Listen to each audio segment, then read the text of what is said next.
Hi there, I'm Evan Troxel. Welcome to my podcast about how technology is changing the architectural profession.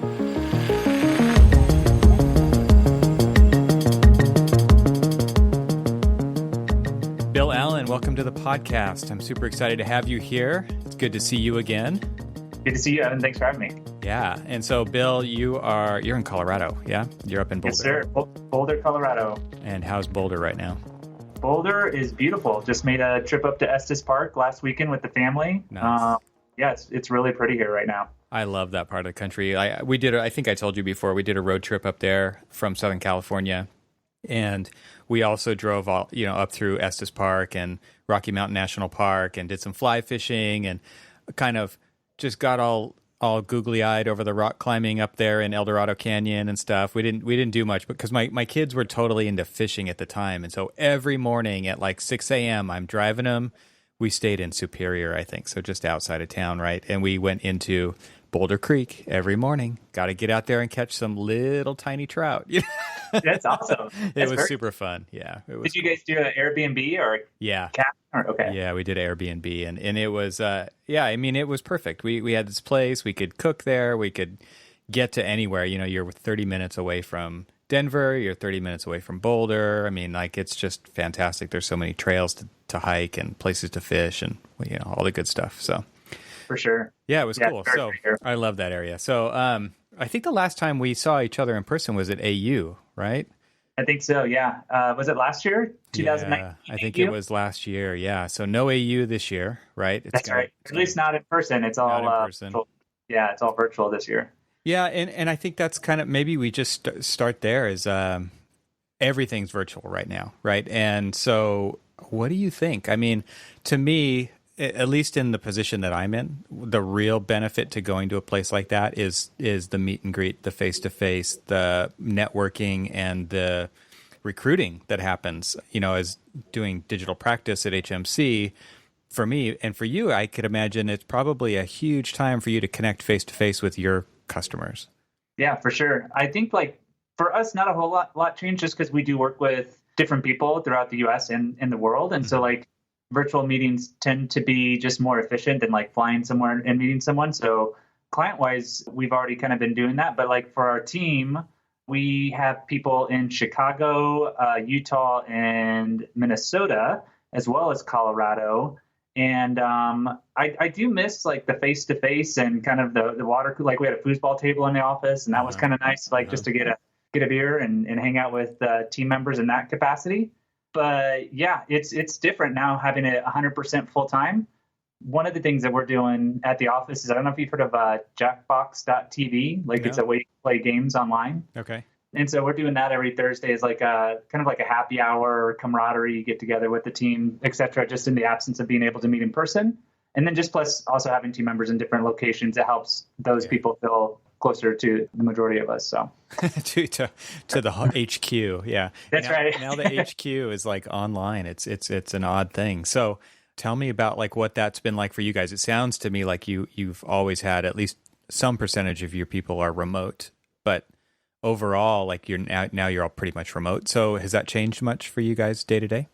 A little bit, not a ton. We're leveraging Microsoft Teams a lot more now and Zoom calls, but we never had a physical server, physical drive. So everything for us is hosted on Microsoft OneDrive, and we just coordinate via that. So it's kind of nice. We didn't have a lot of disruption, if you will, when everyone went home. So awesome. So two things I wanted to talk to you about today, or at least I thought we could talk about. We'll see where this goes. One of them was you had a blog post on your Evolve Lab site that was a response to another blog post. And so the original blog post by Daniel Davis, Dr. Daniel Davis, was generative design is doomed to fail.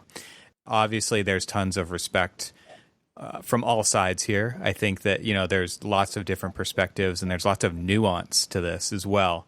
And it probably begins with what we call things to begin with, right? There's buzzwords that people interpret in different ways, and there's algorithmic design versus generative design, and there's, words aren't necessarily super carefully chosen when it comes to this stuff. And so it's just you know what I'm talking about kind of a thing. But I think there's a lot more nuance to it than that. So maybe Could you take us through kind of what that original blog post was about, and then what was your response to it?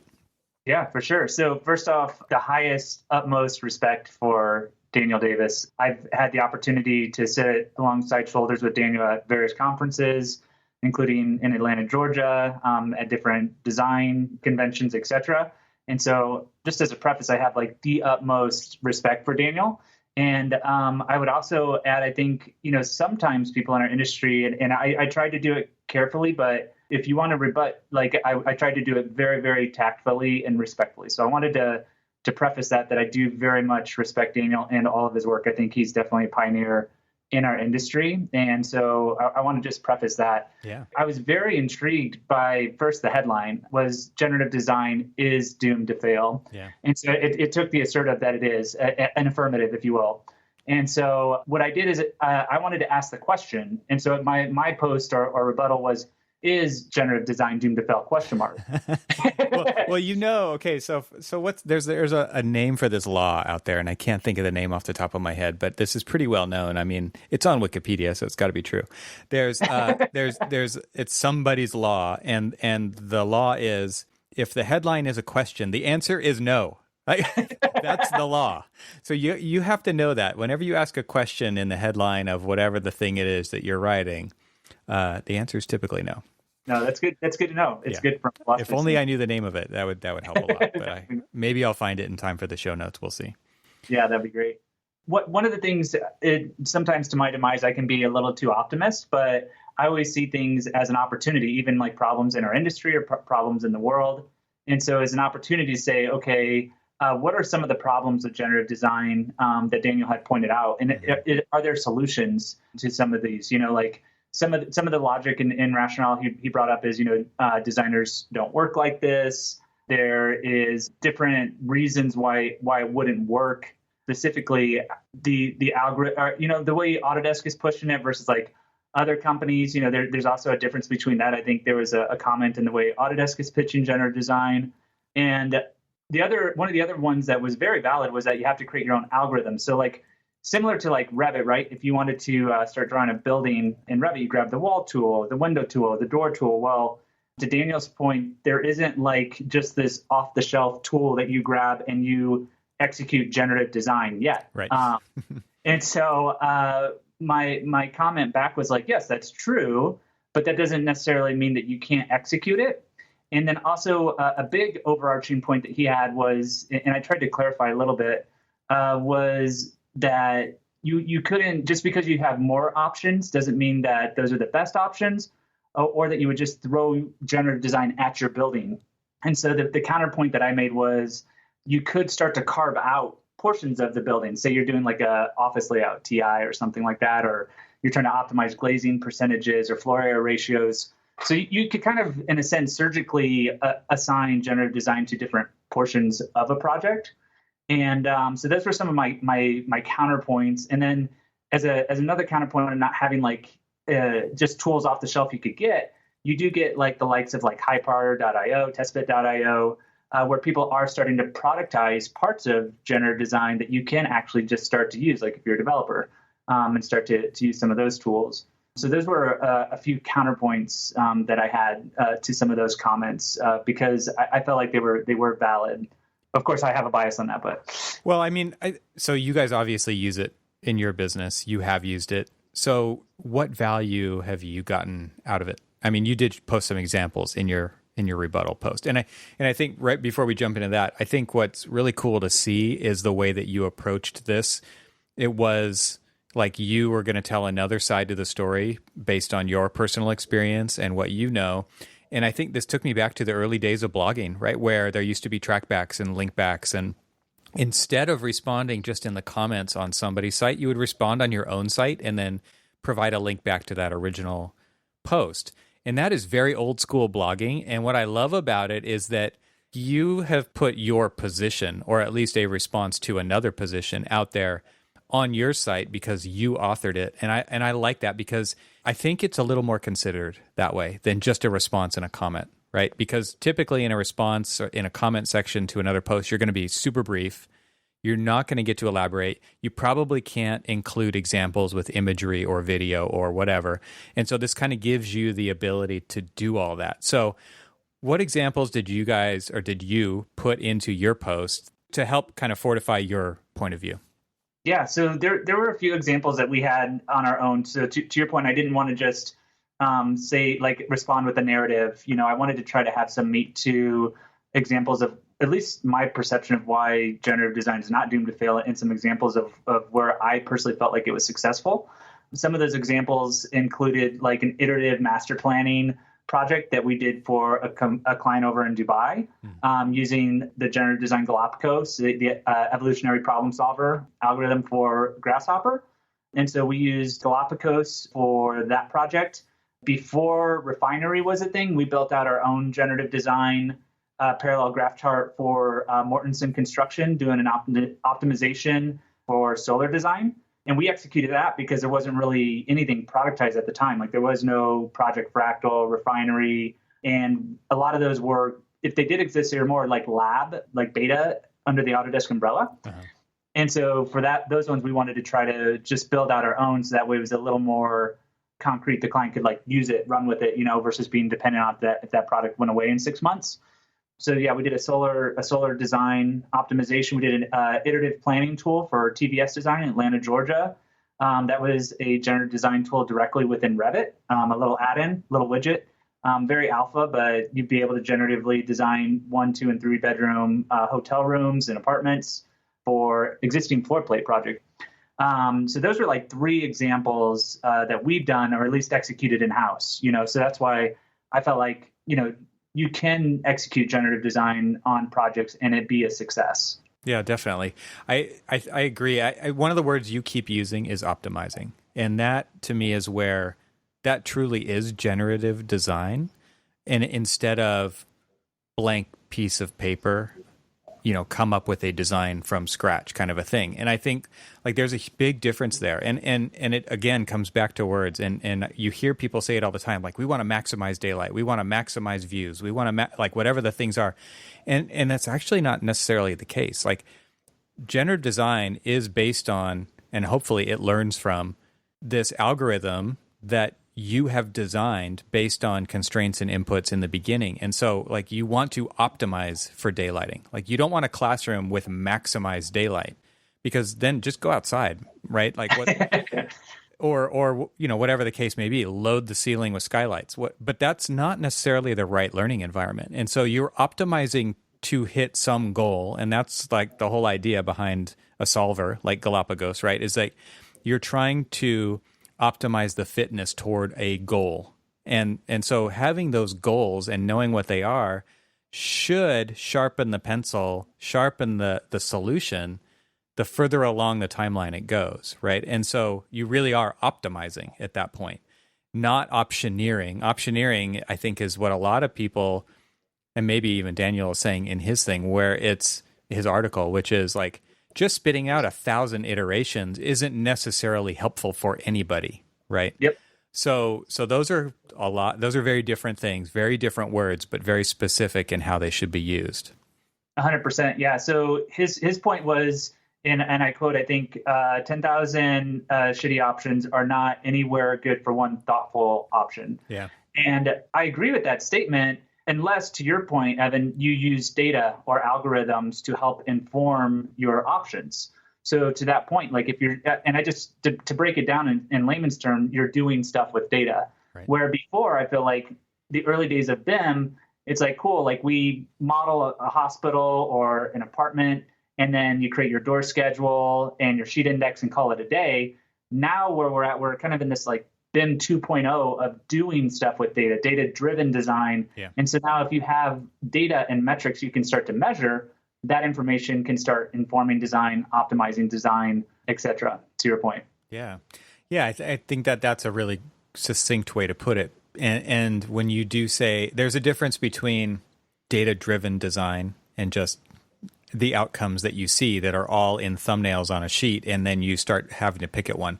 Where optioneering and where generative design does get interesting is when it proposes something, may not work, but it might clue you into a path to follow, right? So you might get interested in something because of it coming up with, based on all the constraints that you designed and all the rules that you designed, it might come up with something you never thought of. And that's where things could get interesting. It's just like you just can't guarantee that that's going to happen, though. Absolutely, for sure. Yeah, and I think of it kind of similar to like painting, right? Like if you're painting, you make a mistake, sometimes that information becomes informed, as part of the painting or part of the design process even too.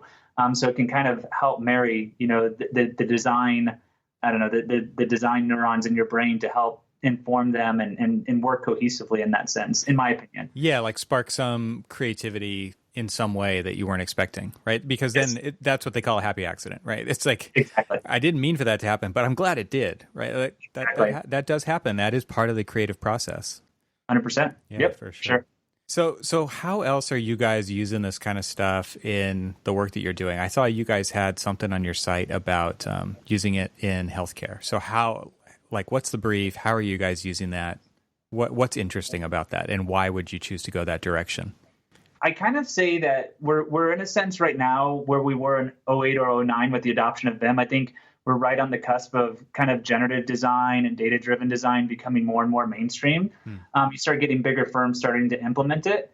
Regarding the healthcare project and what we're doing on that side, one of our core values at Evolve Lab is to leave the world better than when we came into it. And so that's part of our partnership with Atlas Group London, David Maha Harper over there. We're teaming up with them and trying to get affordable healthcare to very remote parts of the world. And we're trying to leverage software development, generative design solutions to do that. And that plays a part in many, many different ways. But we're teaming up with them on that project, including, mechanical, electrical, plumbing, architecture, equipment planning, healthcare, software, procurement, AR. We're really throwing a lot of different technologies all together. It's going to be a very large, long project, but we think it's going to be really, really worth it. And we're very, very excited about it. So, that's the one that we're teaming up with them on. That sounds awesome. So I could imagine there's so many things to solve for there. How do you prioritize what you're solving for? Because it's a design problem, it's a logistics problem, it's a fabrication problem, it's all of that stuff, right? Like there's tons and tons of layers to that. Totally. So one of the things that we've started to implement is agile development in our software development process. And as part of that, we assign story points, value points from a software development standpoint to prioritize what is most important or a feature for the software development side. And so that helps us kind of frame a prioritization from the software development side. But I think your question in context is more on maybe like a design side, like how do you prioritize ductwork or architectural planning, right?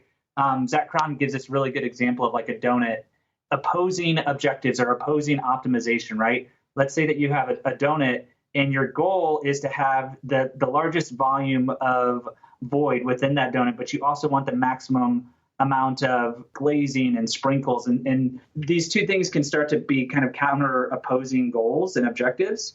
And the same can hold true like when you're designing a hospital or project, is that some things might sacrifice. Say like you maximize daylighting, but now you've now overrun nurse travel distances, right? Mm-hmm. And so like you have to start associating a prioritization of those things. And there will be counter prioritizations, but generative design helps you to analyze those things faster. And so using like parallel graph charts and scatter plots, you can kind of start to see where if you're looking at multiple, hundreds of different hospital layouts, you can start to say, okay, well, these top 12 are most optimal for nurse travel distances, but we have to sacrifice maybe on the equipment planning side or otherwise for daylighting, those kind of things. So it's like a typical design dilemma that everybody goes through, which is like, it's a series of, I don't want to just say compromises, but you know what I mean, right? It's one of those things where it's like, well, you only have this much money to spend. Where are you going to spend it? How are you going to spend it? What's the most important thing to spend it on?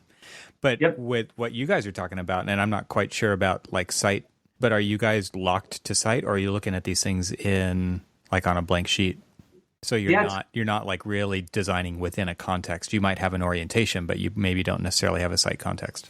Yeah, it's a really good question. The site will be changing regarding. So we are considering site building footprints, and then we're even also considering distances for like infrastructure, like how do you generatively design roadways to get there to these kind of remote areas Yeah. and other things. So we are absolutely considering site, and I think there's going to be opportunities probably in kind of dense. If you think of places maybe like India or other countries where you have a very dense population and then you have more remote areas. So I think we're going to have to account for some of those. The answer is, I think, both. I don't think it's always going to be the luxury of just a green site. I think we're also going to have to do some test fitting within the site and the constraints that are given us. Yeah.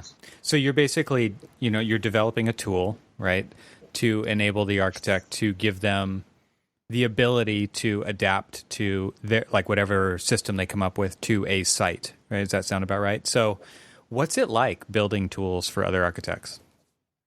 Because that's mainly what Evolve Lab is doing. And there's a handful of other like consultant type firms like Evolve Lab out there who are doing this similar thing. And I personally get a lot of gratification out of building tools. And I wanted to kind of get your point of view on that. Yeah, there's no better feeling. Frankly, you, in a sense, get to create something that's never existed before. And so the opportunity to, in a sense, speak something into existence or code something into existence is very, very, very, very exciting and very, very rewarding. There are challenges and frustrations, like when you get bugs and trying to meet requirements, et cetera. But it is extremely fulfilling. And then the other cool part, I think, too, is partnering with people, like especially like Evan, we've worked and talked together in the past. Being able to work and team up with people that you're really excited about working with, that is actually something that I didn't really expect when starting Evolve Lab, was the opportunity, like the friendships and the collaboration that occurs with clients. How that's created is very, very exciting. Yeah, that's super cool. I mean, it's one of those, it's just like a thing that happens along the way, but you guys, I'm sure, get inspired by the people you're doing work for as much as you're inspiring them with the tools that you're building for them. For sure. Absolutely. Yeah. That's really cool. So as far as that kind of stuff goes, and that's your day job, and you guys you're offering tools, you're creating resources, you're doing training, you're doing support. What else is going on in your life? Because one of the things that I was interested in was you basically took how many months? 2 or 3 months? 5 months. 5 months. Wow. and you went overseas. And so like this whole idea of working in architecture or AEC is that there's not a lot of work-life balance or work-life integration, whatever you want to call it. But so I just wanted to hear from you, like, what was that like? How does that play into work-life balance? Why did you do it? What was important about it? And what lessons did you learn? Because I think that's one of the interesting things about going and doing something like that is you probably learn more than you thought you were going to. 100%. Yeah, I would preface, I am the absolute worst person to give advice on work-life balance. Like I have zero boundaries when it comes to that. I work later than I should be. I get up. I'm still answering Teams messages and emails and stuff, at 11 o'clock at night. Like I'm pretty horrible when it comes to work-life balance.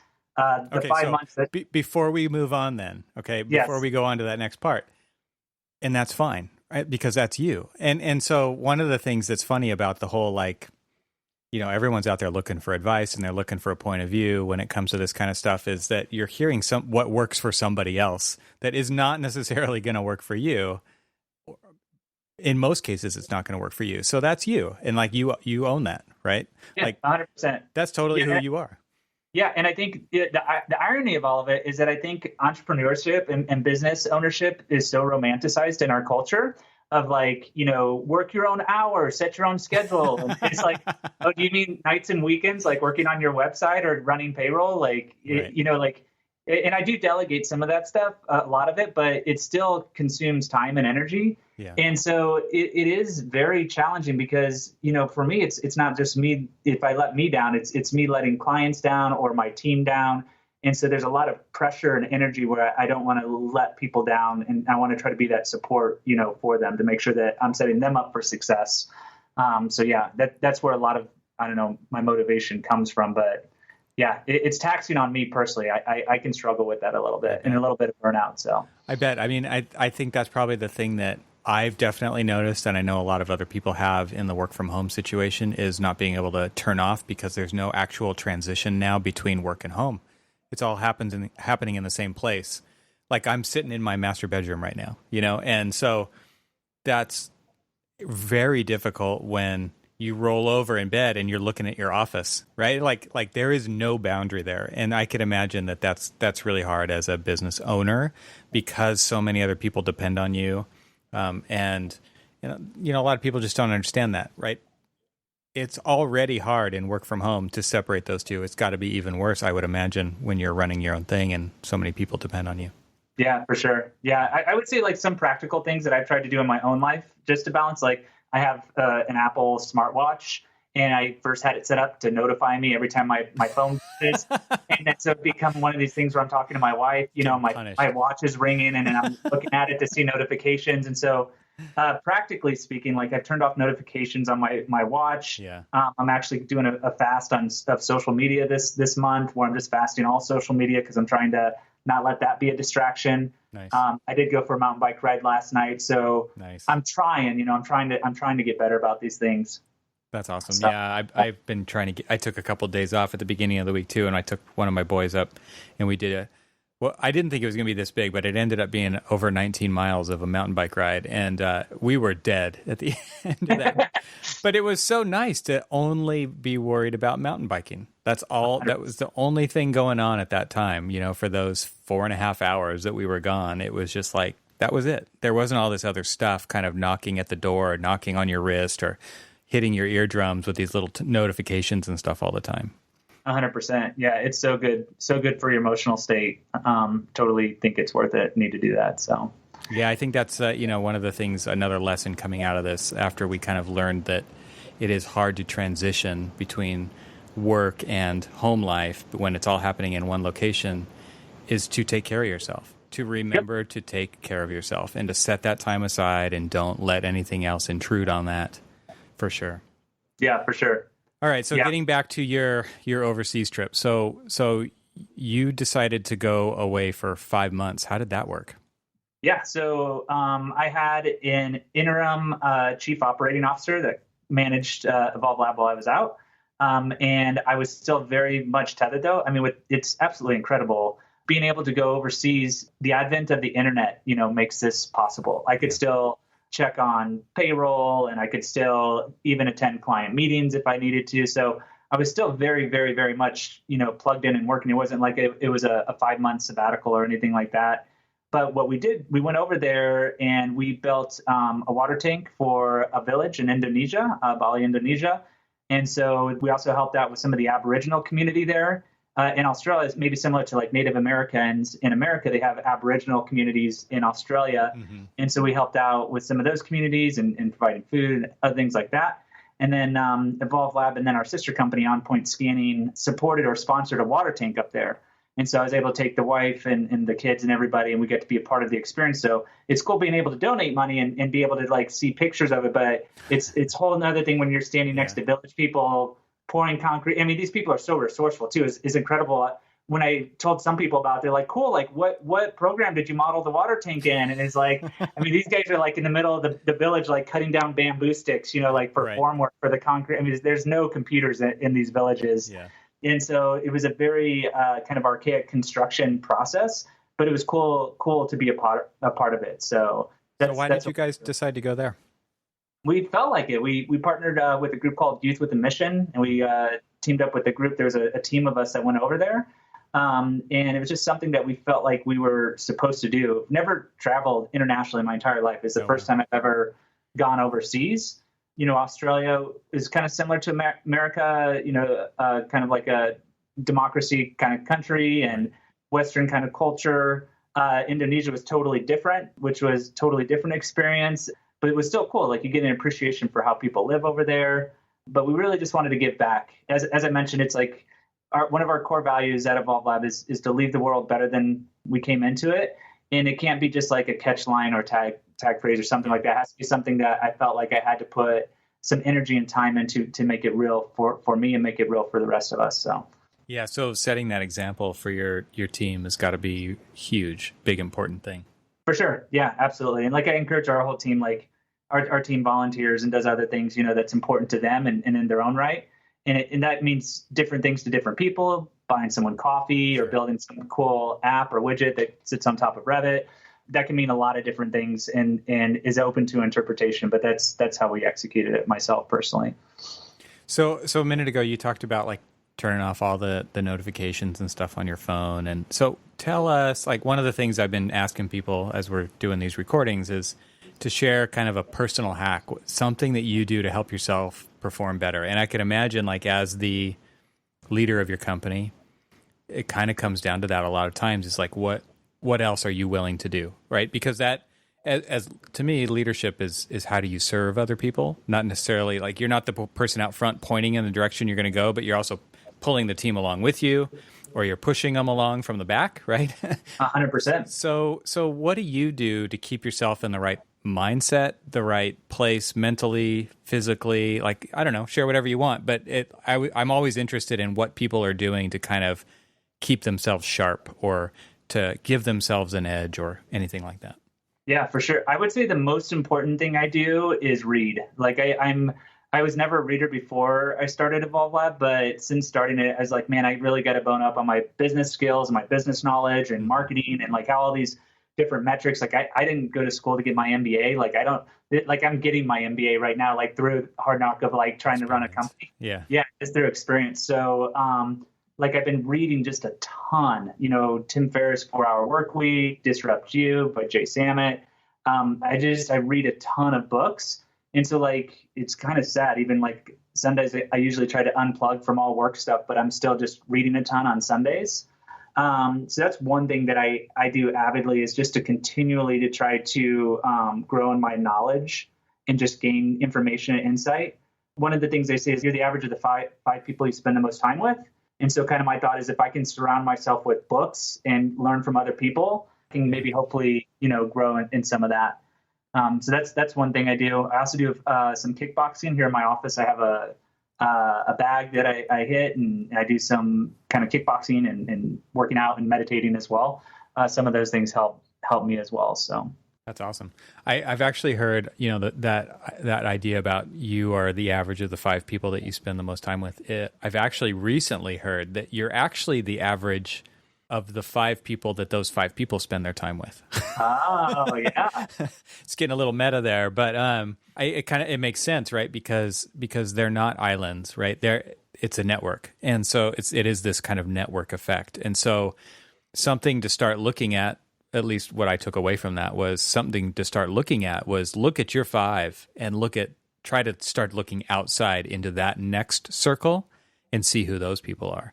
Because then like you're really getting a more clear picture of where all their influences are coming from that are also trickling down to you. Not that that's easy to do, but I thought that was a really interesting kind of way to look at it. 100%. That makes so much sense. And I think like you have to be so intentional about that. We actually started, I don't know if people have heard of a mastermind group, but it's the idea of like collection of people in this neural network of knowledge. And so myself and 2 others started one in Denver called the AEC Mastermind Group. And it's a group of other business owners that, we have an interior designer, we have a window and door company, we have an electrical designer. And so the idea is like, okay, can we grab different people from different sectors of the AEC industry and cross-pollinate ideas and how you run your business and meditation, like what are you doing to decompress and all of that kind of stuff. So yeah, I think you have to be very intentional about like who you surround yourself with and even those people who they surround themselves with. I hadn't heard that before, so that's interesting. So do you guys, I don't know if you're meeting in person, but how do you guys actually structure that so that you do make time to make that mastermind group happen? We meet once a month. We were meeting in person before the whole COVID thing. Yeah. Now we're doing Zoom meetings, but I think next meeting we're actually meeting in person. But we meet once a month at someone's office, and we meet for 2 hours. We share our responsibility of facilitating that meeting and a topic that you want to talk about. And so we share that each person gets to lead on a topic of their choice. So very cool. Yeah. That's and awesome. It's more roundtable than presentation. I always get much more out of like conversations versus like, being presented to. So it's more of a roundtable kind of conversation. That's totally the idea of what's going on here too. I mean, we talked a little bit about this before we actually officially started recording, but like I feel like there's so much more nuance and interesting little tidbits of things that happen when it's conversation and when it's not super structured and it's not, usually presentation is one direction.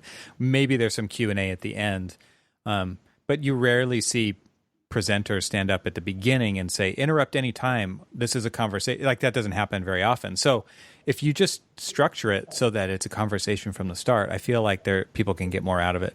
If you're part of that group, or in this case, if you're not one of us on this recording right now, but listening in and getting something out of it, I feel like there's more opportunity for that when the conversation has the freedom to go different directions. Yeah. 100%. Totally. Yeah. Yeah. So you talked a little bit about meditation. It's actually a theme that's come up before on the show. What do you do for that? How do you structure that? How does that work for you? Yeah. So again, this is an area that I'm very, very poor at. I can get so distracted. So I do a lot of guided meditation where someone helps bring focus to different parts of your body or different ideas. And I usually try to pick certain themes, like if I'm trying to work on like self-esteem or helping with morning habits or whatever else.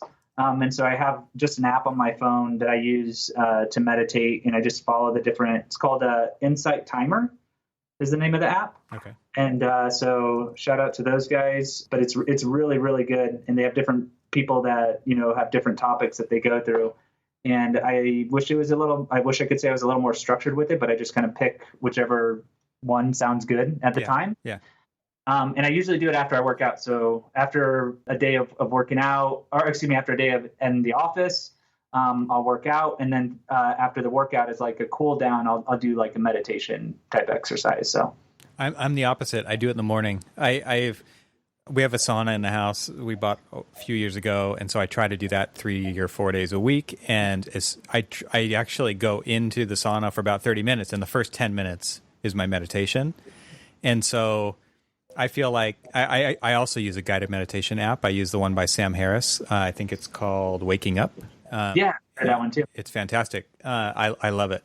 And I feel like that first 10 minutes in there, because it's a quiet space, like one of the goals of meditation is to be able to do it anywhere. And so I would totally struggle with that. Like I kind of need my space to be very regularized and I need it to be very routine. But the goal is like you should be able to sit in a noisy spot and tons of people around and you should still be able to do it. I'm striving to get there.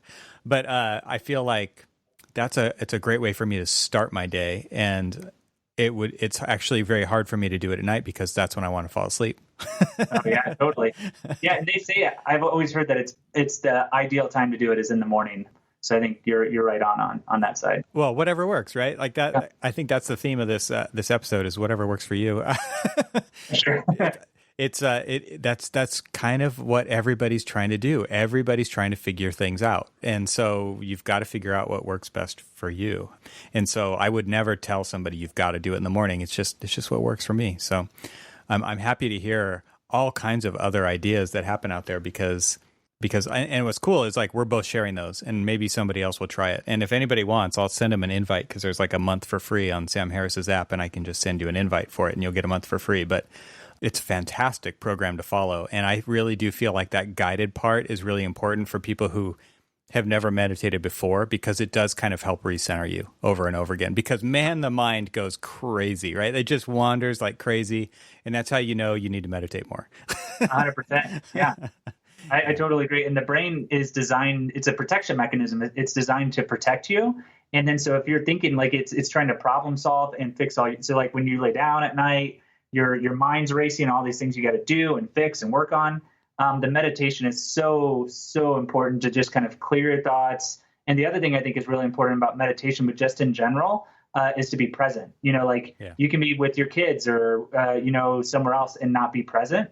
And that's one of the nice things about meditation and something that I'm working on is just trying to be present, like not worrying about my email inbox or the website or other stuff, but to just be present and enjoy the moment. So I feel like that's what, totally agree. That's what meditation, one of the main purposes of it is. And that's also why I like rock climbing and I like technical mountain bike riding, because you have to be right there, right then. Because if you're not, you're going to get hurt. 100%. So it helps focus you to be there now.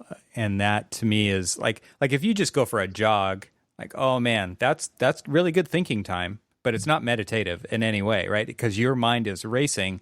Or if you just go for a leisurely mountain bike ride, hopefully all your receptors are firing and taking in that nature and getting all that good, the good vitamin D and the imagery and all that good stuff and the clean air. But your mind still has the opportunity to wander. That's like you start throwing some rocks and some sticks and some jumps and stuff in the way, and all of a sudden you better be there, man, or else you're gonna be getting hurt. So totally true. It's very much a being there in the moment kind of a thing. So because that is harder and harder these days. I think it's harder and harder to separate the chatter from the present. Oh, totally. Yeah, it's crazy with like all the automation and all the things that are supposed to save us time. But now, like, you get notifications and like we're so connected now, with our devices, and yeah, you can get very distracted very easy. It's hard to focus. Totally. So you mentioned a couple books that you're reading, 4 Hour Work Week and Disrupt You. I think you actually recommended that book to me too, as well, in the past. Maybe when we were at AU. Mm-hmm. So who are you reading, or what are you listening to right now? Yeah, so I'm reading through the book Disrupt You. Again, I was reading a book on passive income. It was kind of cool about, software and other ways for passive income. I was reading something on that. But I've actually switched back to Disrupt You, and I'm rereading that one again right now and just getting so much insight from it. If you have not read it, you have to read it. It's so good. One of the things that I really appreciate about the book is it's not just like giving you knowledge, but the guy does such a good job of like storytelling and telling his like own experiences. And I would also encourage people that are listening that you also don't necessarily need to have like your own company to be a disruptor. Like the guy in the book talks about entrepreneurship.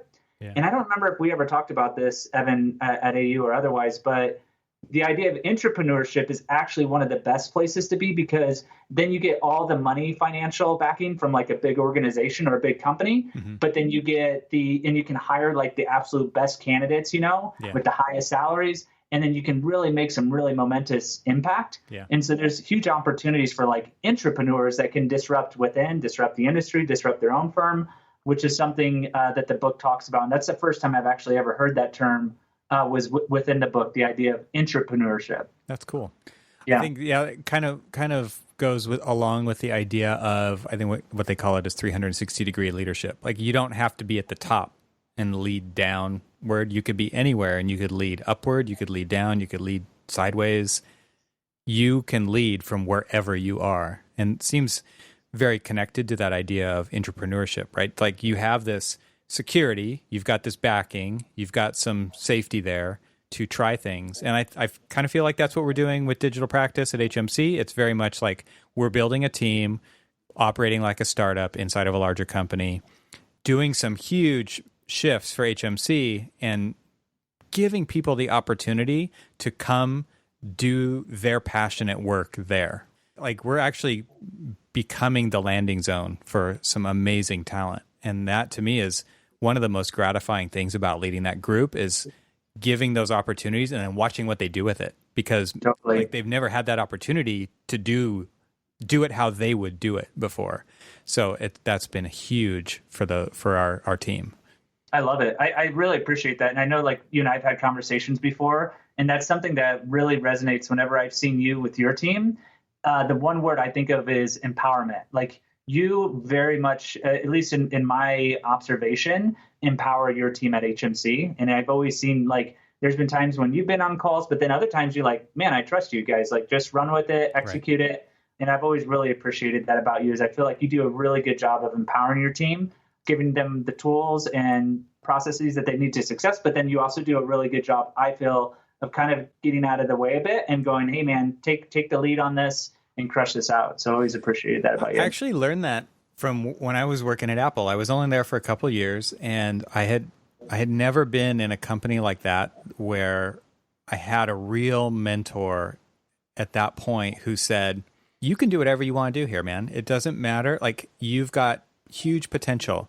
You tell me what red tape I can remove, and to get it out of your way so that you can do that. And that was the first time my eyes were ever open to the idea of what I would, and he was my manager, but I would call that leadership. Like that to me is the difference between leadership and management. Often like these are two skills. They're both valuable skills, but they are very different from each other. And a lot of people confuse leadership and management.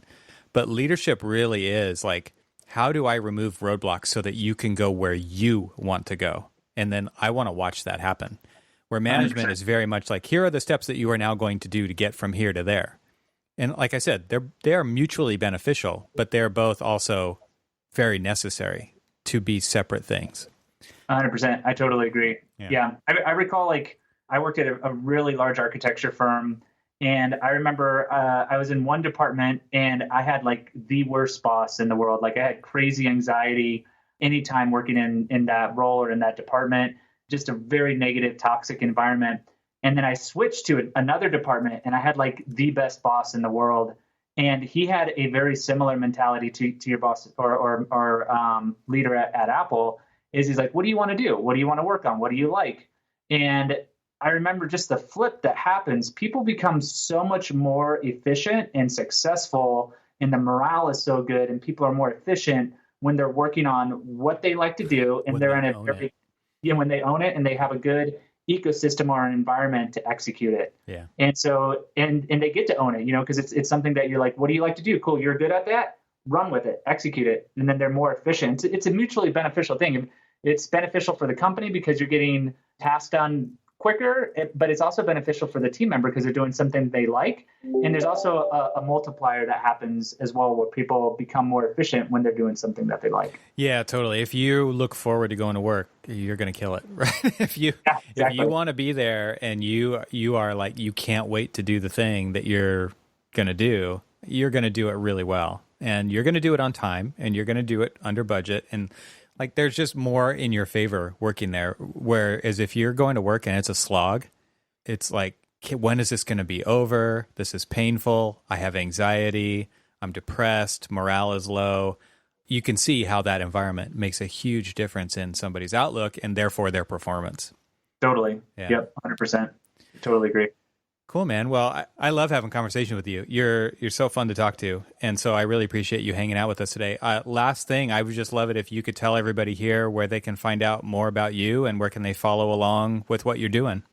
Yeah, appreciate it. So evolvelab.io is where you can find us. Just launched a bunch of free e-learning modules around Rhino Inside and Dynamo. So if anyone's looking to kind of learn more on the computational front, we're launching that e-learning side. And it's all kind of computational and parametrically focused. We feel like that's where people need the most amount of resources at this time, like with the next wave of computational design, generative design, et cetera. So if you want to check that out, I believe it's evolvelab.io/e-learning. There's some cool free resources there. And then we have the blog as well. Tons of Dynamo scripts. We're always publishing Way Faster Wednesdays, where we're trying to get better about it. So LinkedIn, you can check that out as well. So you guys have a cool YouTube channel too. Like, you guys post your live streams on there, and you got a lot of good videos on there. Yep, we have the YouTube live streams. We're still trying to dial those in. We're using different technologies and trying to get that dialed in still yet. But yeah, we're using YouTube, LinkedIn, Instagram, Twitter, Facebook, really any of the social media places you can find us. All the socials. All the socials. So yeah, trying to provide free but good content, for the industry, help move it forward. So. Well, thank you so much for doing that. I think that's a great attitude to have and a great outlook. I mean, we're trying to do the same thing, is raise everybody up, because like, for me to win, you don't have to lose. Like, we can all win. There's plenty of work for everybody. So let's all help make the profession better. And that's really like, if I were to pick a theme so far on this podcast, is finding people who are interested in doing that. So appreciate you very much. And it was great talking to you today. Yeah, likewise, Evan. Thanks for having me. I really do appreciate it.